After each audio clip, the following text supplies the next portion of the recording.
नमस्कार मित्रों, आप सभी का बहुत बहुत स्वागत है। मित्रों, आज हम इस वीडियो में बात करेंगे खालिस्तानियों की। खालिस्तानियों को झूठ है वह बेनकाब करेंगे।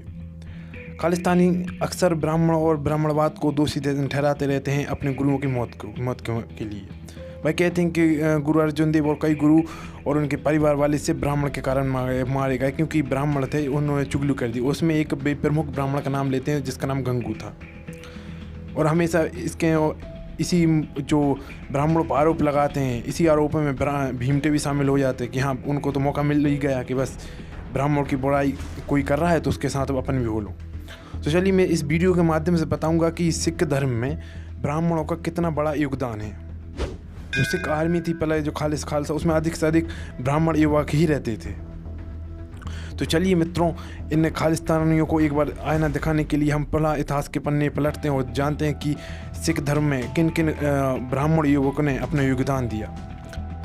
अब चलिए पहले ब्राह्मण का नाम जानते हैं जिसने सिख धर्म में योगदान दिया। इनका नाम है पंडित प्रागादास जी। पिता का नाम एवं जन्म स्थान, इनके पिताजी का नाम पंडित माईदास जी था और इनका जन्म करियाला झेलम में हुआ था, जो कि वर्तमान पाकिस्तान में है। इनकी भूमिका क्या है अब वह जानते हैं हम। पंडित प्रागादास जी एक छिवर ब्राह्मण थे। यह पांचवें गुरु श्री अर्जुन देव जी के मुख्य सहयोगी रहे थे। इन्होंने छोटे गुरु को युद्ध कला सीखने का श्रेय इन्हें प्राप्त हुआ है।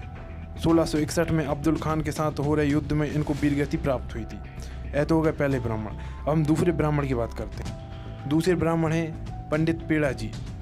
इनके पिताजी का नाम भी माईदास जी था और इनका जन्म भी करियाला झेलम में हुआ था, क्योंकि यह भी पंडित प्रागादास जी के छोटे भाई थे और जो इनका जन्म स्थान वही पाकिस्तान में। अब इनकी भूमिका जान लेते हैं हम लोग। पंडित पेड़ादास जी भी गुरु अर्जुन देव जी के मुख्य सहयोगी थे और यह गुरु हरगोविंद सिंह जी की सेना के मुख्य सेनापति थे। इन्होंने सभी लड़ाइयों में भाग लिया और अंत में अमृतसर की लड़ाई में वीरगति को प्राप्त हुई। अगले ब्राह्मण हैं जिन्होंने सिख धर्म में योगदान दिया, वह हैं पंडित मुकुंदाराम जी। इनका जन्म स्थान है कराची और जो वर्तमान पाकिस्तान में है। अब भूमिका क्या है। पंडित मुकुंदराम जी गुरु अर्जुन देव जी के मुख्य सेवक थे और बाद में उनकी सेना के मुख्य सेनापति के तौर पर नियुक्त हुए।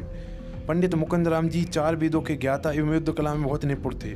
इनको भी युद्ध में वीरगति प्राप्त हुई। अब चलिए अगले ब्राह्मण की बात करते हैं। अब अगले ब्राह्मण हैं पंडित झट्टूदास जी। इनका जन्म लाहौर में हुआ था। इनकी भूमिका यह है कि पंडित झट्टूदास जी एक तिवारी ब्राह्मण थे और पंडित झट्टूराम जी गुरु हरगोविंद सिंह जी की सेना में सेनानी थे और बाद में इन्होंने सेना का कार्यभार भी संभाला और भी कई पद संभाले। और यह 1630 में मोहम्मद खान के साथ इन्होंने बड़ी लड़ाई लड़ी और मोहम्मद खान का वध करने का श्रेय इन्हें ही प्राप्त हुआ था। इन्होंने ही मोहम्मद खान का वध किया था। मोहम्मद खान के साथ लड़ाई में इनको बहुत शारीरिक क्षति पहुँच गई थी और वह युद्ध रणभूमि में वीरगति को प्राप्त हुए। अब अगले ब्राह्मण का नाम है पंडित सिंघा पुरोहित जी। इनकी भूमिका है कि पंडित सिंघा पुरोहित जी श्री गुरु अर्जुन देव जी के मुख्य सेवक थे, जो छठवें गुरु की सेना में सिपाही भी रहे थे। श्री सिंघा जी अमृतसर के नज़दीक एक लड़ाई हुई थी, वहाँ वीरगति को प्राप्त हुए थे। अब अगले ब्राह्मण का नाम है जिसने सिख धर्म में योगदान दिया, वह है पंडित मालिक जी पुरोहित। यह पंडित सिंघा पुरोहित जी के बेटे थे। यह मुखलस खान के विरुद्ध लड़ाई लड़ते हुए वीरगति को प्राप्त हुए थे। पंडित मालिक जी गुरु हरगोविंद जी का दाहिना हाथ माने जाते थे और यह जिस युद्ध में इन्होंने वीरगति प्राप्त हुई थी उस युद्ध का नाम है भंगाड़ी युद्ध। मित्रों, अब मैं जिन ब्राह्मणों के नाम बताने जा रहा हूँ उनका नाम अत्यंत महत्वपूर्ण है, विशेष है, क्योंकि इन्होंने सिख धर्म में बहुत बड़ा योगदान दिया है और इन्होंने चमकौर के युद्ध में अपने प्राणों को बलिदान भी किया है। तो जानिए उनके नाम। एक का नाम है पंडित लालचंद जी। यह कुरुक्षेत्र हरियाणा से थे। यह अत्यंत विद्वान महान योद्धा थे। और दूसरे पंडित यानी ब्राह्मण का नाम है कृपाराम जी। यह जो पंडित कृपाराम जी थे यह गुरु तेग बहादुर जी के प्रमुख सहयोगी थे। इन्होंने ही गुरु गोविंद राय जी को सारी शस्त्र विद्या सिखाई थी। इनको कहा जाता है कि इनका जैसा वीर योद्धा पूरे उस काल में पंजाब में नहीं था और इन्होंने भी चमकौर के युद्ध में अपने प्राणों के बलिदान कर दिया था। और अब नवे ब्राह्मण का नाम है पंडित सन्मुखी जी। यह पंडित सन्मुखी जी हैं, वह पंडित कृपाराम जी के भाई थे। इन्होंने भी चमकौर के युद्ध में अपने प्राणों को बलिदान कर दिया और इनको 10वें गुरु ने इनको खालसा फौज का सेनापति भी मनोनीत किया था।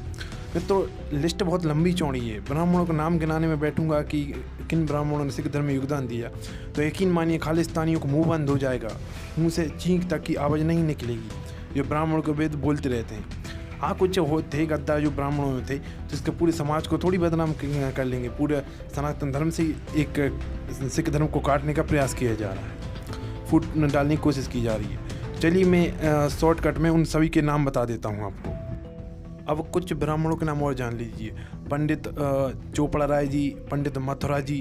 मित्रों ये पंडित मथुरा जी थे, इनका विशेष योगदान है इतिहास में, क्योंकि इन्होंने अकबर के जो सेनापति ना बैराम खान, उसको मौत की नींद सुलाया था, इन्होंने नहीं सुलाया था, और वह भी मात्र 800 सैनिकों के साथ। और एक और ब्राह्मण का नाम है पंडित किरत जी, पंडित बालू जी, और कई भी ब्राह्मणों के नाम है, क्योंकि अधिकतर खालसा जी की सेना थी और ब्राह्मणों की सेना, वो सिखों की सेना होती थी, उसमें हिंदू युवक जाते थे। हिंदुओं में ब्राह्मण जहाँ होते हैं तो ब्राह्मण भी जाते थे।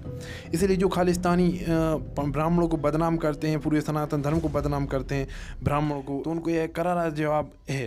कृपया भाई देखें और इतिहास उठा के देखें किन किन ब्राह्मणों ने अपने खून पसीने सींच कर सिख धर्म को खड़ा किया है। तो मित्रों ये आपका दायित्व है कि इस वीडियो को अधिक से अधिक शेयर करें। धन्यवाद।